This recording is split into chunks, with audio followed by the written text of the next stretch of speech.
High বন্ধুগণ, আরেকটি video নিয়ে আপনাদের মাঝে হাজির হলাম। তো দেখতেই পাচ্ছেন আমি রাস্তা দিয়ে কোথাও যাচ্ছিলাম একটু অফিসের কাজে বের হয়েছিলাম। তো যাওয়ার পথে আমার সময় লাগতো মনে করেন আধা ঘন্টা, সেখানে আমি 4 ঘন্টা কাটিয়ে দিয়েছি এই জ্যামে। তাই স্মৃতি হিসাবে আমি একটু তুলে নিলাম আমার হাতের মোবাইলের মুঠোফোনে। তো দেখতেই পাচ্ছেন রাস্তার আশেপাশে কি আছে না না আছে সেগুলোও দেখাবো এবং কি কারণে আমি আছি এই জ্যামে সেটাও বুঝতে পারবেন। তো দেখতেই পাচ্ছেন আমি যাচ্ছিলাম কোনো একটা গুরুত্ব জায়গায়। তো সেটা সময় মতো আমি যেতে পারলাম না। এটাই বড় দুঃখের বিষয়। তো দেখেন কত সময় আমি যেতে আছি বা আমার সময় লাগলো কী কারণে, সেটাই হলো এই রাস্তার জ্যাম।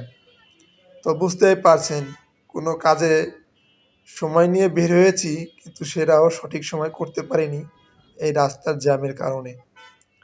তো দুঃখের বিষয় হলো হাতে সময় নিয়ে বের হয়েও সময় মতো সব কাজ করা যায় না, এটাই আমি বুঝলাম।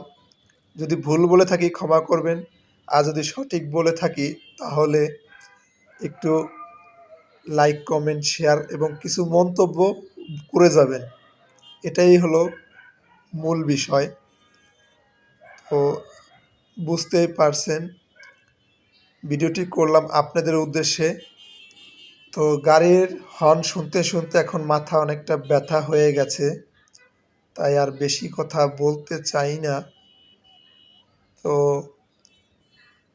আমার কষ্টটা আপনাদের সাথে শেয়ার করে থাকলাম বা করলাম। আপনারা সবাই সুস্থ থাকবেন এই প্রার্থনা সৃষ্টিকর্তার কাছে রাখি। আমার জন্য আপনারা প্রার্থনা করেন আমি যেন সময়ের কাজ সময় মতো করতে পারি। ধন্যবাদ সবাইকে, ভালো থাকবেন।